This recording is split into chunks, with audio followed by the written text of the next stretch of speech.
All right, man. So I'm excited about this one because I always enjoy having conversations with people who have mutual friends. So whenever like I meet somebody and I think it's funny because I've known of you for a long time just because I've known of your content. And when I met you in person at the event that we were just at in December, it was like, oh, cool. Like Carter, like we got to know each other a little bit. We had, I listened to you speak. I was like, damn, we have a lot in common. We kind of talking. And it wasn't until that night when we were all drinking and I ended up in an Uber with everybody that I Mhm. realized that I was in a van full of people who were all like either already friends or like becoming friends who were also coaches and influencers and they all lived in the same town. I was like, you guys, Yeah, this is insane. Like that's super cool that you guys are all in the same spot. yeah, And I can't remember everybody who was in the van, but it was packed. I think somebody was sitting on the floor even. It was actually, I think you were yeah. sitting on the floor. I think I was. I think I was like in the middle. I was like in like the little island Yeah. area. So Yeah. I was just making up a seat. No, it's funny. It's like that was actually though literally like probably 75% of like the people who sort of do this in Columbus though, Yeah. which was the funny part. So Columbus, Ohio, where I live, it's like there's like a small group of people who do it, but like we kind of do everything like Yeah. in the same way. So obviously going to that event together. Yeah, and Columbus, Ohio is a cool place too, man. I'm a big fan of like a lot of what I learned in my early years of being a trainer was from some of the different people that are out there with Yeah. just like powerlifting and West Side, and I believe Elite FTS is out there too. So Dave Yeah. Tate and those guys. So it's a really cool place. But man, before we go any further, I should probably say like introduce yourself. Like tell the listeners who you are and kind of like your story in a nutshell if you can, and I'm gonna kind of pick that apart. Yeah, no, for sure. So my name's Carter Good. I am a coach by trade online, but I do a lot of content creation, specifically around like fat loss and weight loss, especially like lifestyle advice and stuff, which kind of bleeds into what I do for coaching, which is working a lot with one-on-one clients, mostly fat loss clients, general population people. And one of my big things is always like lifestyle first. And I know we'll dive into that a lot, I'm sure, with our stories and just with what we talk about with fitness. Now, me personally, before I got into coaching, I used to in high school, or basically all growing up until high school, I struggled with my weight. I was like one of those chubby kids growing up. But when my parents got divorced in my freshman year, I believe, of high school is when things really took a turn. And so I gained a ton of weight. And I think my max weight ever was like 305. It's like what the scale like record. I had like a digital scale. It's funny because I have like these before and after pictures, and one of them I'm like holding a scale that Yeah, like I think my mom got it for Christmas or something, but like I made a joke about like holding it and making like a frowny face. Makes for a great before and after photo, but like it was just like yeah, people always think like, did they buy you a scale or something? That yeah. wasn't the way it was, but it like recorded your weight or whatever. So that was like the highest weight that was on there, and through a long journey, which I'm sure we'll get into, I was able to lose about 145 pounds of that and maintain it. And now I kind of use that passion and whatnot to help others accomplish similar goals. Yeah, dude, I really want to dive into your transformation specifically. Yeah. And as we do that, kind of touch on the biggest thing there is the maintenance. Cause I think like you and Mm-hmm. I both know, like that's the hardest part, right? There's For so sure. many people who rebound after losing a lot of weight, especially dramatic, like because of genetic factors and just the fact that you were that heavy at one point. Mm-hmm. Losing that weight and actually keeping it off is so much harder. Like I think keeping it off is harder than losing it for most people at the beginning. So Mm-hmm. the fact that you were able to do that, I think says a lot about how you went about it. And I'd love to kind of dig into that. So what was the turning point for you? Like what was I know for me, like I was never that heavy, but I was, I had like a 50-pound weight loss. And I remember the Yeah. exact moment where I like first got into fitness and I like looked in the mirror and was like, dude, what the fuck? And I had to make a change. And that was like the start of my thing. But did you ever have that like light bulb moment where you just decided to make a change? Yeah, so and it's so funny because like growing up, I had like tried and like kind of basically failed tons of diets for different reasons. Like I remember like I had to make like football weigh-ins one year, and like I went on like this like weird like Adkins diet thing, where I had to like have egg beaters and stuff. And so like I've dabbled in it, but it's never really been something serious for me. Like I've never really uh struggled with like my confidence through being overweight, at least in terms of like expressing myself. I mean, I would say that the biggest area was like in terms of like dating and Hmm. talking to girls and stuff, which is actually, funny enough, kind of the catalyst that was initially the reason for me losing weight was I had asked this girl out in high school to go to prom with me. And I basically, like, if you were like, she just basically said, oh no, I didn't, I thought we were just friends or whatever. And she must have taken it as like, I liked her and wanted to like do this. It's like, if you would have like Googled,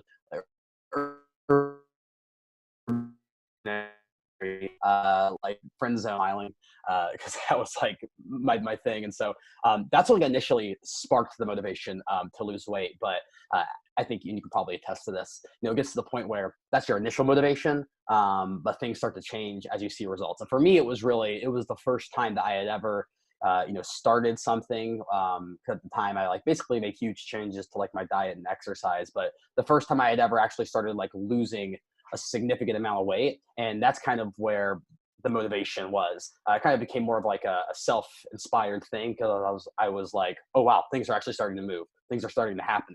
And so at that point I was kind of hooked. Okay. So what was the at what point did you realize, like, I guess, the smart way to do it? I'm trying to think of a way to articulate this, Hmm. because like you said, you tried the Atkins, and it was actually funny. I don't think I've posted it yet, but I wrote up a post about education. And for me, I did the same. I actually tried Atkins. Do you remember HCG, where you Oh like, yeah. I tried that. There's all these like crazy things I tried. None of them Hmm. worked. Yeah. But there's always kind of like that moment in somebody's transformation where something finally works and it clicks, and you're able to start actually seeing progress that lasts. Like, do you Yeah. remember what that click was, or what the method was that you used that really started sticking? Yeah, and it's funny because for me it was I talk about this a lot. Like, I actually never really found a balanced approach to fitness until much after, like a while after my weight loss. Like, I had already lost over 100 pounds before I even found a very balanced approach that was maintainable. For me, what had worked was I went on bodybuilding.com and I Mhm. found this specific person who I wanted to look exactly like, and I followed their cutting plan. Except I didn't follow their cutting plan. I followed it, but then removed a lot more from it, thinking, well, this person needed to lose 20 pounds and I need to lose 100 pounds. So I'll just like cut even more from it. And so I like look back and add up like what I was doing. And it was like 1,400 calories a day. Right. And so obviously weighing over 300 pounds was going to lose weight quickly. And it was in the beginning, it was just that and cardio, just tons and tons of cardio. And I'm one of those people who like I have a very addictive personality. And so for me, I just went all in on it. And I tell people this a lot. One of the benefits I had at that time in my life was I was in high school. So didn't have a job, didn't play sports, didn't have kids, didn't have any obligations other than just myself. And I was pretty good in school. So like I never really had homework either. And so I literally just put all of myself into it, which is I think what allowed me to maintain such a strict and intense protocol, was the fact that there was no resistance. There was no outside forces that made that difficult for me in the beginning. I think that's it's a good example, because even like for me when I first started, it was very, very strict. And I wasn't in high school, I was in college, but I was going to community college. Same thing, like Hmm. no responsibility, like no like reason not to. I was single. It's just like, I'm just gonna put my head down and grind. I could be restrictive, and I went really low calorie too, and it worked. But I think, there's like this, and I'd love to get your take on this. There's this kind of battle right now with flexible dieting, which I agree with, and then Hmm. like a very restrictive approach. And a lot of flexible dieters almost take it too far, I feel. And Hmm. they don't want to like push a deficit too much. Don't want to be too restrictive, but in some sense, like, you getting restrictive actually led to your results. And sometimes it provides a quick result, and it gives you momentum and motivation. Does that make sense? Yes. No, absolutely. Absolutely. I mean, I think that's like where like the art of coaching comes in, Hmm. because you have to know yourself. And in that sense, you need to know your client and how that person responds. Because some people, especially I find people who are very overweight, who are super motivated, you want to, you want to incentivize that motivation. And I always preface things, right? So I agree with you. Like, I think sometimes being more aggressive early on can be a good thing, especially if there's a dialogue of going on between, like, this is not like a casual what we're going to be doing forever type of thing. Like, this is like you're training for like the major leagues, right? Right. Like you're training for the World Series right now. So we need to make sure, it's not something that's going to last forever. So we want to like really push it right now because of your motivation. So I actually do agree with you on that. And I think it's like a person to person thing. It's like, what are you going to stay the most consistent with? For some people that is, being a bit more intense. and going a bit more balls to the wall with it. So I love that, man. I think that's the important thing is like you're saying, it's really dependent on the person. But there's too many people saying like this is the way, and that's just never yeah. the case, right? So you jump on this restrictive diet, you start doing tons of cardio, and you lose 100+ pounds. Was there a moment when things slowed down, or you plateaued? You had to change it. Like, what was the next step to? Because you lost 145 total, you said. Yeah, after all said and done, at one point, I think now it would be like I had lost like 120 pounds or something. Because at one point I got like really lean, Yeah.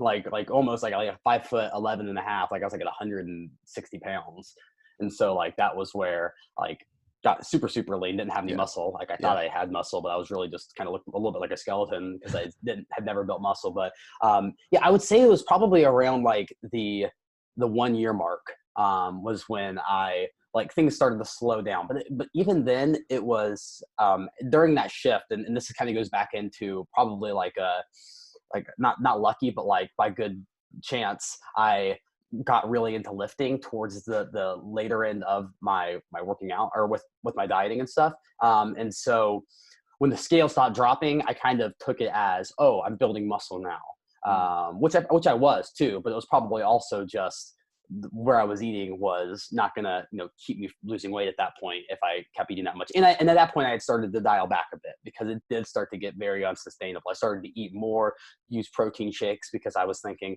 well, now that I'm lifting weight, I got to do protein shakes. And it's like funny, like thinking back, like I like to look back at my entire journey and look at these decisions I made and thinking that like the decisions, like the actual things I did was the secret. Like the protein powder is what allowed me to build more muscle. But really what it came down to was, oh, wow, look at the numbers here. I started to eat more calories here and I started to resistance train. So those two things together, allowed me to build more muscle and probably slowed down the fat loss a little bit. Right. Did less cardio because I was working. Whenever I went to the gym, I was actually lifting weights now instead. And so I would say probably around the year mark, but it wasn't like I was freaking out standpoint. It was more of like, this is a good thing. But I was still kind of steadily losing basically that whole next year. I think it's funny that you point that out because even I can do that. I can look back and like some of the things I did were absolutely correct, but not for the reasons I thought they were correct. Yeah. Yeah. So you learn a lot with that process. Now, when you and I want to like touch on this just because I think it's really important. There's I get a lot of questions from listeners. I would say more so females, but you and I both went through this because when I first started, it was like boot camps was like the thing. So it was like a lot of like circuit stuff, but cardio. But I got to my fat loss result and was like, oh, I don't look like the guy on Men's Health like I thought I was going to. I just kind of look skinny fat now. And I like had to shift gears. And it sounds like you kind of shifted gears and started building muscle too. Why is that super important inside of a huge transformation like that? Because I think that, there's two scenarios that come to mind. The first one being is like, you did a low calorie diet for a long time and it worked. And I think it worked successfully because you had a lot of weight to lose. It's not that slowdown to that plateau is going to probably happen sooner for somebody who didn't have as much weight to lose. Yeah. And it's important for people to realize that, but no matter what, you have to shift gears and start trying to build muscle and do those things sooner. So how important was that to like that transformation and where you ended up getting to towards today? Yeah. So, well, this is actually interesting because probably not until honestly within like the last year, just being honest, did I ever actually get to the point where mentally and like emotionally I was like okay with building muscle and like gaining weight because because I'd always kind of told myself this story because like I built muscle. I mean, a decent amount of muscle just from everyone will build muscle once you start resistance training. But I basically probably, physically at least, had looked the same from when I went off to college until probably like a year ago, or probably 2 years ago, at least. And really what it was, at one point, I would try to like bulk, but I never would. Like I would never actually let myself eat enough to bulk. Half-ass it. Yeah, and it was because like as soon as the scale started going up, I would start seeing like all of a sudden my mind was like, oh, now your stomach's getting fatter, right? And it was just this like weird. And it wasn't that I was like afraid I was going to gain all my weight back, but it was like a combination of just like not really. I've never been like obsessed with like my own like pursuit of like building muscle like a bodybuilding competitor, right? Like I think for general life I feel very happy with where I'm at, but like I would always sabotage myself. So it's funny though, like how like it was the first time ever that I've started to like understand the challenges of like a hard gainer would have. Because I always make fun of those people. I'd be like, okay, you can't eat enough. That sounds cute, but like it's Yeah. actually can get difficult once you actually start to try to eat more and stuff.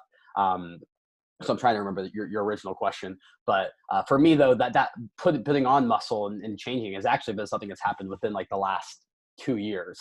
I'm glad you took it that way and actually brought that up, dude, because I think that this is something, and I remember being like this too, and being like, oh, wouldn't it be nice that you have to eat so many calories and shit like that? Because I used to drive me Hmm. crazy. But I think it's less of like I can't eat this much and more of like I didn't want to see the scale jump either. So it's funny because Yeah.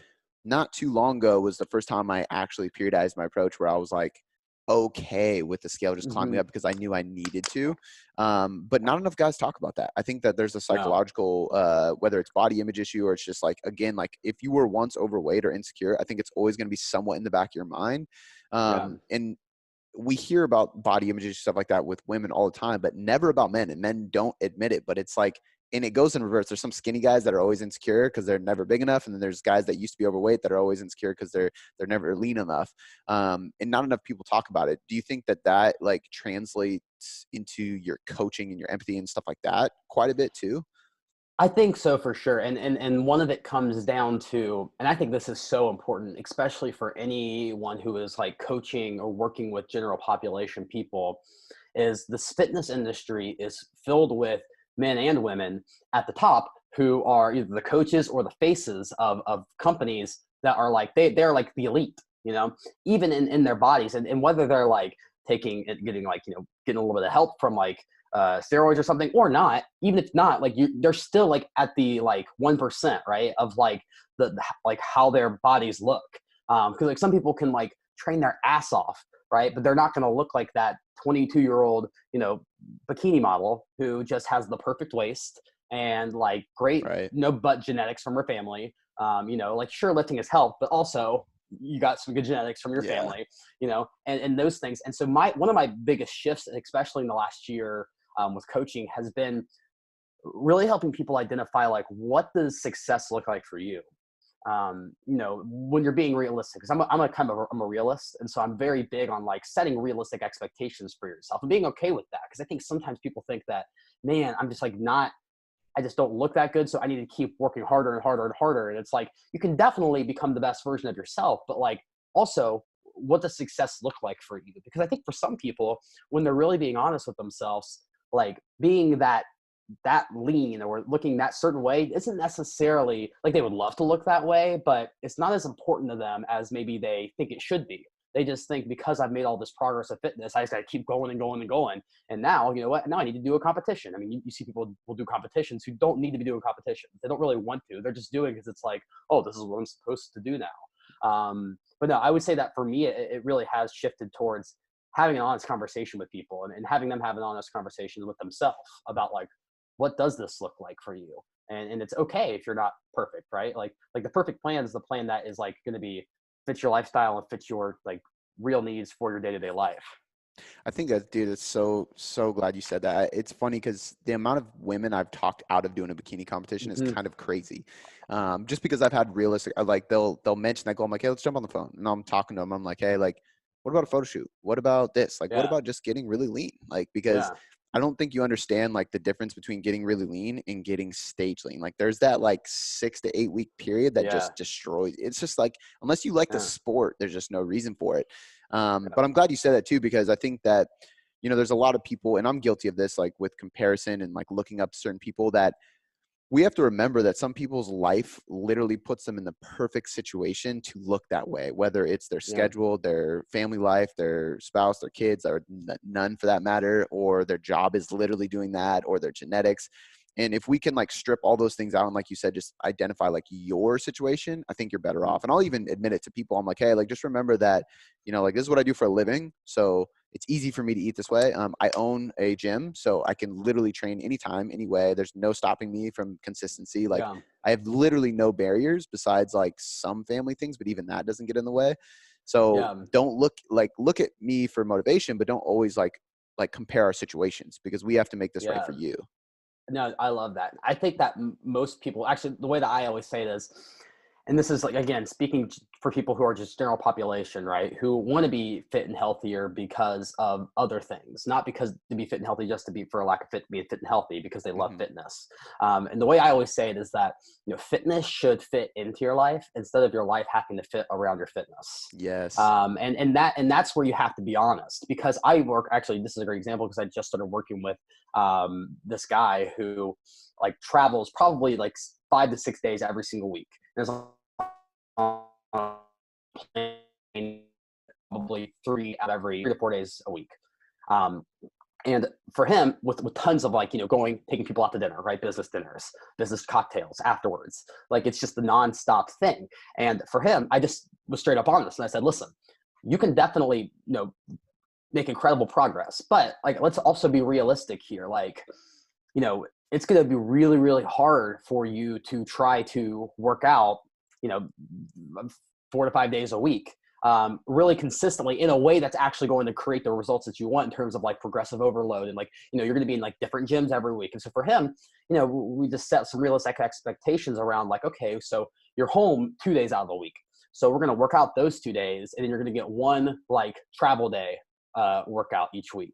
And then with nutrition, instead of saying to him, listen, man, you got to eat this many grams of protein, this many grams of fat, this many grams of carbs. Like I could just be like a macro coach and say, hit those macros. And if you don't, then we're going to, you're not going to get results. It's like, no, let's actually like figure out how can we implement actual just like eating strategies for you that allow you to still kind of create these changes. Cause he is a guy who needs to lose, probably 30 to 40, maybe 50 pounds of fat that will help you sort of stay on track, given that you're in this, this lifestyle of having to go out to eat. So how can we make you going out to dinner every night and having to get cocktails still work within this plan, right? And so we have different strategies for that. We set up realistic expectations, and I'll say, hey man, like you're not gonna be able to be perfect with this. And so like, you may not see as predictable results as if you were to like stay at home and weigh your chicken out every day and do it that way. But that's okay, because we're setting realistic expectations from the start, and we're building consistency with that.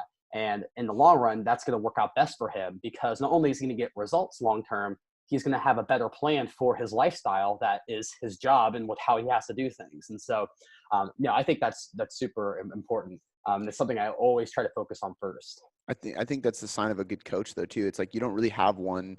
Like I'm sure you've gotten this question too. Is like, Yeah. well, what kind of diet are you going to put me on? Like, what kind of diet do you use? I'm like, well, I don't know yet. Like, let's talk. Let's figure it out, Yeah. because it's different every person. And although most of my clients definitely use macros because they have that control, it's funny that you said like this guy, because like yesterday I just designed this plan for this guy that was very similar. In counting macros just isn't in the cards for him. So it's like, okay, like how do we identify what proteins, carbs, and fats you see on a regular basis? How do we identify how you can measure those without a scale? How do we identify how to split those up throughout your day?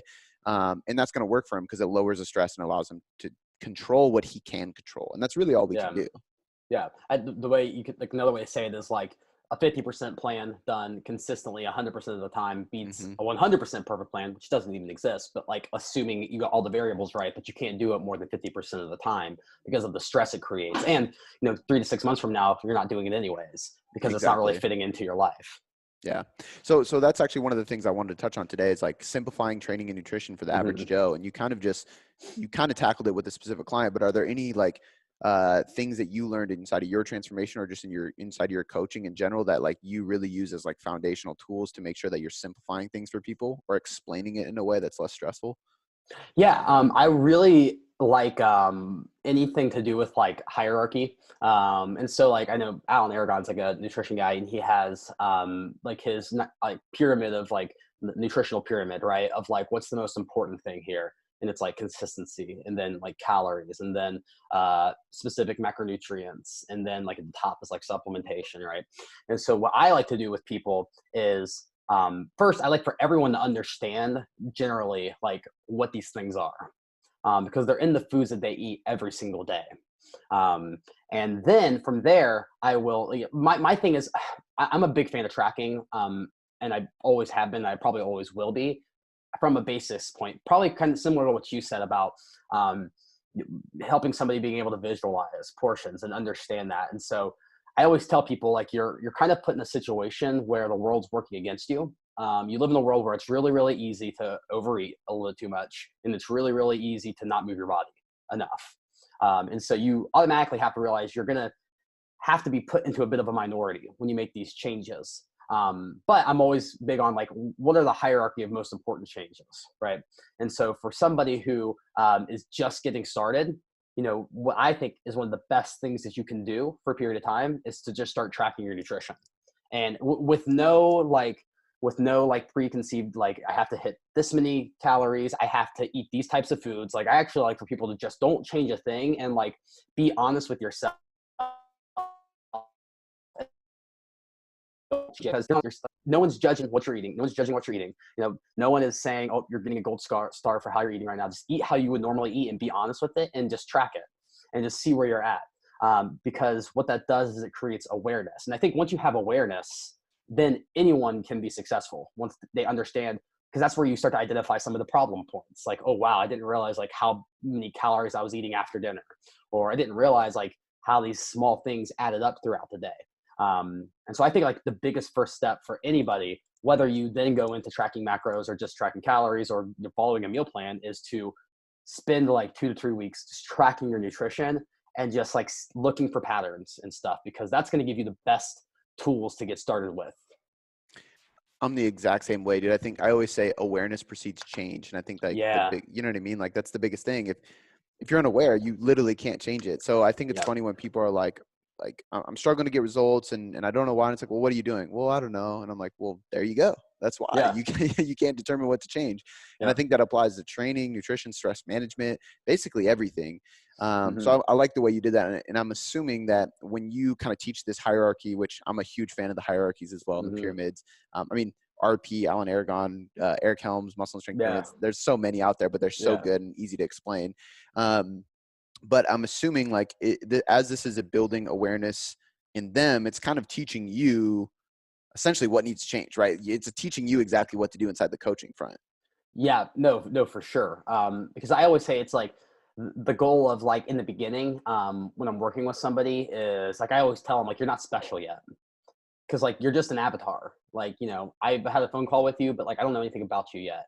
And like, this is going to teach me more about you. And the goal in the beginning is essentially like, just hit the dartboard, right? Like we're playing a game of darts, and we're just trying to like get into the playing field of like knowing where your problems are. Because then once I start to see where the struggles are, that's when you can start implementing specific strategies for that person, whether it's helping them with meal planning, because like some people do better with more structure with a meal plan, right? And so I figure that out once I see that, wow, they have days where they're just like eating nothing at all, and days where they eat a crazy amount because they ate nothing at all the day before and weren't thinking about it. And so no, I think that like your question I think was like, how do I like use that data, right, to help them? Basically. That's kind of I think what it is. It's really just like seeing it and then just like hearing them talk, right? Because it's like a individual thing. Each person's going to be a little bit different. I think it's funny, man. I think like, you know, in training, it's pretty obvious. Like, okay, like you want me to create a program for you. I'm going to assess you so I can see like how you move and see where you're mobile and stable and so on and so forth.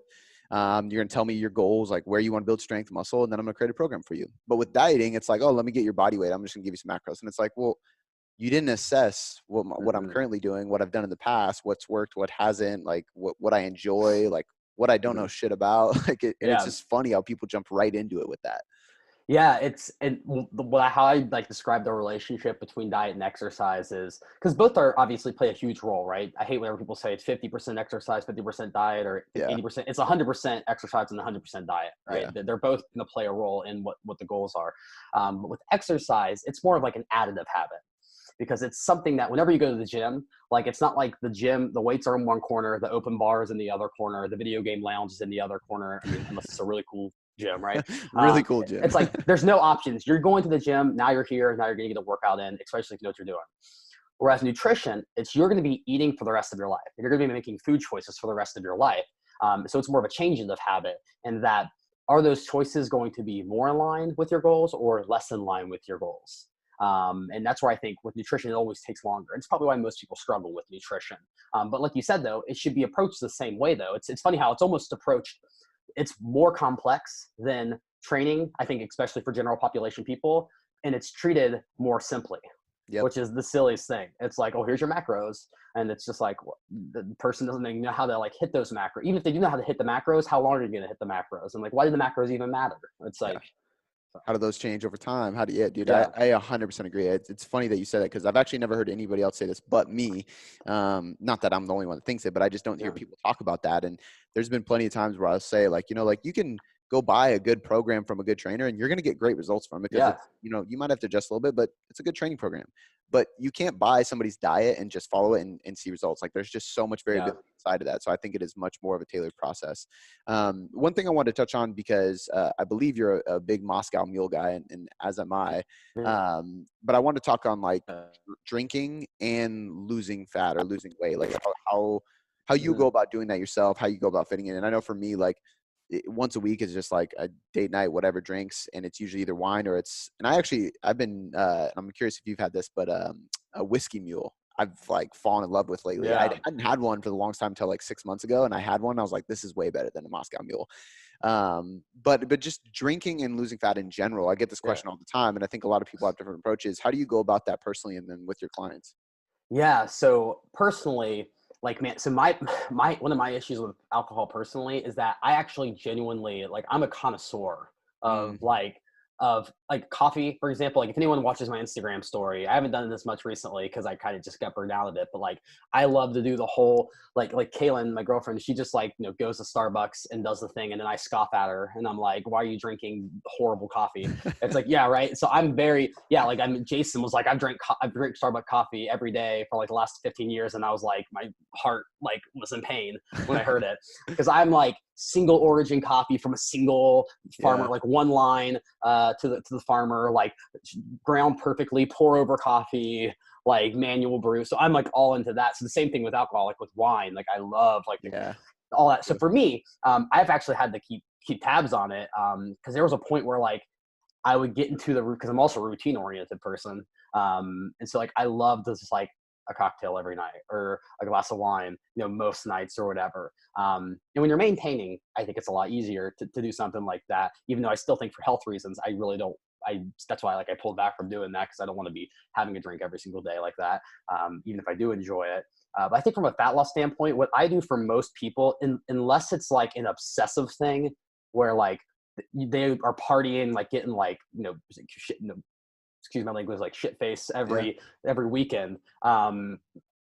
Like I just have them treat it as if it's a calorie is what I do. Because like I like this kind of goes back into like the planning with people. Usually as like diligent as I'll have people track is calorie ranges and a minimum protein goal. Like that's basically it. I normally don't get into the macro world because people who I'm working with don't need to worry about if they're at 40% carbs or 33% carbs, right? It doesn't matter for them. So I normally have people just treat it as just a calorie as part of their diet, and it works out well. And for most people, I say like, unless it's like a special event, I like have them. I usually say like a 2-drink minimum with Mhm. like a buffer in between. So like if you're going to drink alcohol, like have the drink and then have water after, and then do another drink if you want another drink. Create some pause to like really decide if they want more. But that's normally what I do. I normally just keep it simple. I don't have many hard rules on including alcohol unless it's like somebody who really struggles to like Yeah. manage it. I like that, man. I think that because I've gotten the questions like really complicated questions about calculating it into your macros, and I'm always Yeah, just it's like like on that day, just track protein. I'm the same yeah, way. I'm like just track protein, and I even think there's merit to just saying like you said, if it's not a problem, like just go have fun tonight. Don't yeah, stress about it. oh Like you don't yeah. need to track every single day. But then there's also people where I'm like, hey, you should just cut out drinking because it's not something where you can moderate, and I think that's important for some people. Well, that's funny because like Kayla and I actually just got finished doing like a dry month Mm, of alcohol. Not because like either of us were like having serious issues, but just because it's like, I mean, like let's remind ourselves that like we're adults who can like control this right now, or whatever, right? And obviously some people really struggle with it. So I'm not trying to say it's not hard to struggle with for some people, but like doing that, I actually think everyone should do stuff like that. yeah. Anyways, like create like restriction, or what I say is it's not about restriction, it's about restraint, showing Mm, yourself that you're in control, right? Because you're making the choice to do that. And so like you said, I think some people actually do work well with like cutting out drinking completely, especially if it's not like a part of like a social necessity of it where they don't want to like feel awkward or whatever, or they feel like it is a problem. Like sometimes it works, right? It's the same thing with treats and like candy and stuff. Like I have what I call like like safe foods that they can. I think there's actually a better analogy I heard someone talk about. It's like precision nutrition, like red light foods, yellow light foods, green Mm, foods. Like your yellow light foods you can keep in the house, like red light foods just keep them out of the house, not because they're bad for some reason, but just because why put yourself in that situation to have to use more willpower at the end of the day when you don't need to, right? yeah. So no, I'm actually all for creating um, restraint in certain areas depending on how the person is doing. I think that's it, man. It depends on the person. Like there's like a battle between like, there's like people inside the flexible dieting if it's your Mhm. macros crowd that are like, no, this allows you to eat whatever you want. And then other people are like, no, that makes me binge. And it's like, Yeah, it's not an argument. It's just that like people are different. Like it's just, yeah, that's the end of it. yeah, And it's funny because I actually have, this is a good example. Like I have a guy who I was trying to lean on the side of like, hey, let's just keep it to once a week. Like just put in your calorie, whatever. Cause I don't want to restrict him. But we tried that for a couple weeks and he's like, dude, I honestly think I just need to cut it out. I can't yeah. just do a couple of drinks. I can't just do Saturday. It always ends up being Saturday and Sunday or Friday and Saturday. And I was like, okay, dude, let's cut it out then. And I think it's person dependent. And I think like for everybody listening, one of the best things that you've actually said this whole time is that restraint versus restriction, dude. That's Yeah. so important because people are so afraid to tell people to restrict. And I think sometimes it's important to do that, but I think restraint is a much better way to describe it. No, dude, I'm all with you. I think like the benefit of like flexible dieting and that whole world was the awareness of, okay, wow, these things aren't inherently evil. It's not that drinking alcohol is inherently evil for my results or that eating certain Mhm. things. It's more of a creating awareness of, well, ultimately it matters for losing and gaining weight is the numbers, right? It's the analytics, it's the actual calorie deficit and all that. But what's going to matter most for lifestyle is an individual thing, and being honest with yourself in that way. And I know that you're like a routine oriented person too. You're really big into systems, and that's me. So like for me, it's like one of my biggest things is I like take complete control of my morning, right? And like I don't let anyone. I'm actually a very big no person. Like I kind of start. I'm trying to do this more and more. I'm reading this book called Essentialism now, which I can't believe I've never read that book Yeah. because it's literally my life. But like Really good it's book. what I love it. Oh, I'm like halfway through it, and I just started this morning.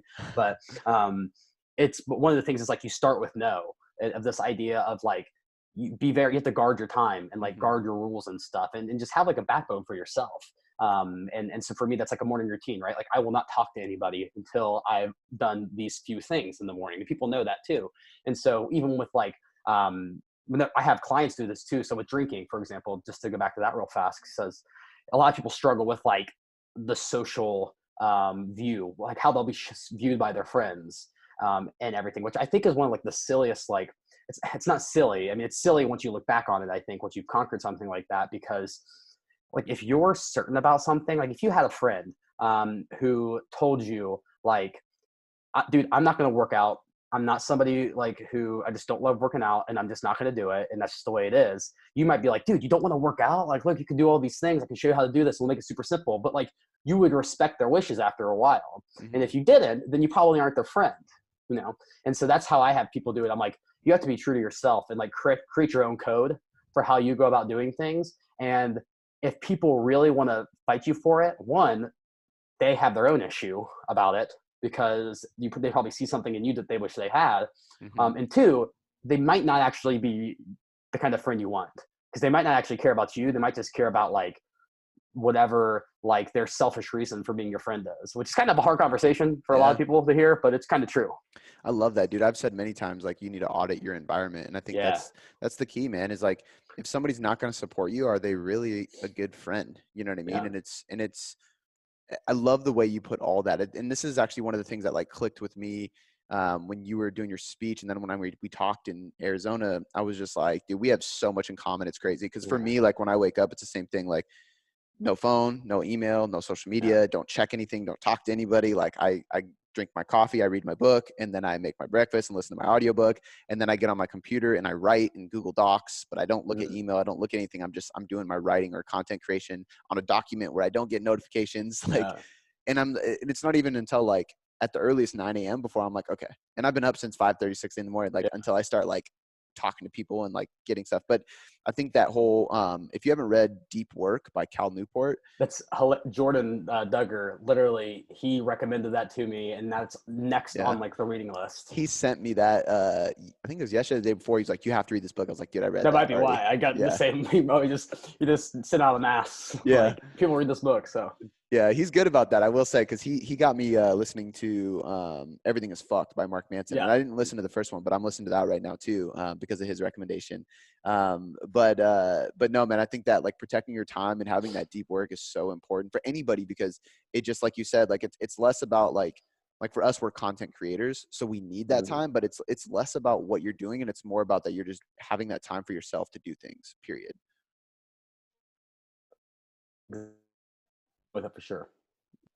No, man. So like I have one final thing to touch on today, and and this actually came up, like I wrote it down as we were talking, so it just kind of came up as Yeah. something that I think would be cool to get your opinion on, is just your trend, like the predictions of the fitness industry, the fitness and coaching and nutrition industry, the trends you're seeing, the predictions you're seeing, because I think you're a cool person to talk to, because you're kind of on two ends of the spectrum. I was talking to Brett Contreras about this yesterday, because I did a podcast with him. And I was like, you're technically an influencer because like you have a certain following. And so like technically you become an influencer, I think, at some point. Yeah. But I don't really look at you as an influencer because you're a coach, and it's different. And that's kind of like the cool thing about you as well, is like you could be considered that, but you're also actually a normal guy who coaches Yeah. normal people. So it allows you to have a completely different perspective, and in my opinion, more respectable perspective. But I'm curious, man, like what are you seeing right now, and where do you think the industry is going? Yeah, so I think this is actually a good question, because I've thought about it a lot. But I can tell you sort of where I'm going with things. So I guess that kind of plays into like what my prediction is. Mm-hmm. I think that, obviously, like, with AI stuff, I don't even try to even start to pretend like I know what the heck I'm talking about in that world, or when things are going to happen or how they're going to happen, because nobody knows. But I think that more and more things are going to become a bit more automated in terms of like with fitness and stuff. There's always going to be this human element. But in terms of coaching, I think that we're going to start to see less of a need in the general population world for one-on-one coaching. So this is actually something that I've changed, because whenever I've done coaching in the past, I used to do like longer commitments, like 6-month commitments, all one-on-one, right? And I still think there's value in doing that. But by month like 2 or 3, I turn into a glorified cheerleader, right? I mean, I'm just the accountability cheerleader at that point. And there are things that we still work on together, but like, it's not like every day something new is happening that I have to coach them through. It just becomes a repetition thing. And so for me, I've been diving a lot more into coaching memberships. And so one of the things I've changed, and it's just kind of started within the last month, is instead of now bringing on as many one-on-one coaching clients, I still have them, but I've dropped by about, I think I dropped like 50 clients. I'm not like, I quit with them. I just stopped signing on more clients on purpose. And I'm actually creating like a ecosystem, like a group where like I have me and like a few other sort of moderator coaches, but one bigger pool where like by becoming a part of this thing, you have closer access to me. Because I'm spending the time I would spend checking in with one person, at a time, answering the same question 7 times, to now I'm working with all these people on smaller touch points. So whether it's me creating content just for these people or just for the people who are in, it's called Leaner for Life.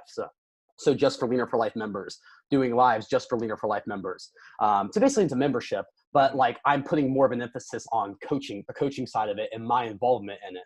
Because I think that there's always going to be that need for that human element. I just think that if there's some is good, and I don't think more is going to be necessarily better. Right. Because once they have good information, they get access to information, then it's just like community and having that support and accountability. And I think that you can create even more whenever you have multiple people keeping you accountable, whether it's like people who are literally on the same level as you and people who are coaching you at the same time. Right. It's awesome. Like right now it's through a Facebook group because that's the easiest way to do it. But like somebody might post something and then there'll be like 15 comments, and 13 of those comments are just other people who, oh, I relate to that. Oh, this is what worked well for me. I get to go in and be like, oh, those are awesome advice. Hey, this is my advice, big picture advice. then go through the comments and say, hey, this is actually another really good strategy. And I'm learning a lot too of how what works really well for other people. And so I think that the future is just going to be more connectedness with like communities and stuff. I like that, man. I think like I'm going to play devil's advocate a little bit, but I think it's from a standpoint of, because it's funny because I had mentioned on somebody else's podcast, like my prediction was the opposite. But I Yeah. think when I look at it, I think it's the opposite because of who we are working with. So a lot of people we work with come to us with a very specific goal. So it's very like, I can't do it in a large setting because it's like very niche to that single person. Yes. But what I did is I created a membership for training, because I was like, well, I literally wrote the same fat loss training program for 18 different women. Like, why? Like, let's make this cheaper and just everybody can do it. So I have that same idea with you in the training front. And then our nutrition just like, I think we just work with different people. But it's funny that you say that, because like in my head, I was going the opposite, but then the same on training. And what's cool about that is, like you said, like we have the group and people are like, hey, who's doing this program? I am, but I ran into this. Oh, I ran into that too. And they're like talking about it. People are sharing recipes, and it's cool being a leader, because you can kind of just sit back and be like, man, I brought these people together and they're helping each other. And they're working through their problems together, which I think, and like, I think the biggest thing with that is just like you said, that connection, that community is so powerful. Yeah, I think what you said, like coaching is definitely not dying, especially for specific things, right? And probably actually what you said, you could probably combine our predictions. I think you're going to see less general coaching, and you're going to see more specific coaching 100%. For things, right? Like, I mean, because like even like Kaylin had worked with like a specific health coach, like on a specific thing that she needed help with, right? And like you see that all over the place. And so I think that will become more and more of a popular thing because of the interconnectedness, right? And people are learning more and understanding more. So somebody who has like an issue with like food digestion and has like a hormonal issue has probably been working with a fat loss coach saying, why can't I lose fat? Why can't I lose fat? And like they really are doing a lot of the right things. But really they should be working with this other person who's helping them like restore balance to like some issues that they've had either through, pregnancy or whatever it is. So yeah, no, I agree with you. So that's kind of where like I've always just done general fat loss coaching, and if there's been a specific issue, I would refer out to somebody who actually is going to help. And so that's kind of been my big move with this. Is like there are so many people who drop into a very similar bucket, and so how can I hit all these people at a much lower price point that's much more affordable for more people, but it's going to provide the same level of value, if not more value, because of the community aspect. And then you just get to help more people. And I think at the end of the day, that's why we all got into this in the first place. But I think that's one thing I actually really have respected about you a lot too, is you're really good at kind of staying in your lane and just being great at what you do. And it's something I take pride in as well. Like I know my one thing, and I'm just like, put my blinders on, like, this is what I do. And I think a lot of people bounce around a lot, or have new ideas, or creating new products all the time and doing things that aren't aligned with their one thing. And it just confuses their message. So I really respect that you do that, man. That was the last thing I had for you today, man. I want to respect your time. I really do appreciate you coming on and kind of going over your transformation, your coaching. I think the listeners are going to take a lot of like actually practical advice and application from this podcast. So I'm glad we went this route. Before I let you go, is there anywhere, there's obviously Instagram, but like everywhere that people can find you, go follow your stuff, get your content? Yeah, for sure. So it's like my name is sort of my handle on everything. And kind of like we talked about kind of before we went live, I'm in the process now. I've been really working hard behind the scenes, like building out this membership, like the actual, like, the tech stuff and getting things working and making sure that everything's good to push more people into this membership. But now I'm shifting more into like the content creator role again. And the goal is YouTube and podcasts are sort of the next two adventures. And so I'm sure that at this point, if you search YouTube, Carter Good, I already have my YouTube page up. It's easy to find. And I'm sure whenever the podcast comes along, if they search Carter Good, they'll probably find my podcast too, or probably other interviews that I've done, because I kind of have a pretty unique name. So that's kind of the big thing. The one kind of cool thing that I just created literally today, just launched it. People might think it's cool. It's I created this quiz called the Dieter Type Quiz. Which basically it's like 5 questions, and you answer them, and then I tell you what I think your biggest struggle is. And there's like 4 different dieter types. There's like the weekend warrior, the mindless muncher, health fad hopper, and the priority pivoter, right? Like these 4 little like cartoon characters. And I created basically like a video that is like going over specific advice for that person. So someone who struggles with overeating on the weekends. These 2 strategies might work really well so you can build consistency or whatever it is. And I kind of have like an email follow-up, which is kind of like a little course for them to help them get started too. So if someone's in that position, if you just go to dietertype.com, then they can take that quick, like free little quiz too. That's dope, man. Yeah. Those are fun. I'm actually in the process of creating one for our membership site, so I can basically, it's kind of like a training type. So it's like when you Yeah. get into our site, like people are like, "What program should I do?" And I'm usually like, "Well, Yeah. what's your goal? How long you been training? Yeah. What is your Yeah. like?" And I go through all these questions in the comments until I give them something. But like I was like, I need to make a quiz like that. So it's cool that you're doing that. Yeah, maybe after the podcast we can dive into, because I literally did that for my membership, and I can tell you like what like tool I use, that like a quiz tool that works really, really well. Oh, That makes it perfect. super simple to create. So Dope, man. yeah, Well, dude, I appreciate your time. I'm going to link all that stuff in the show notes. That way they can just click it right away. And once again, man, thank you for coming on. absolutely, man. I enjoyed it.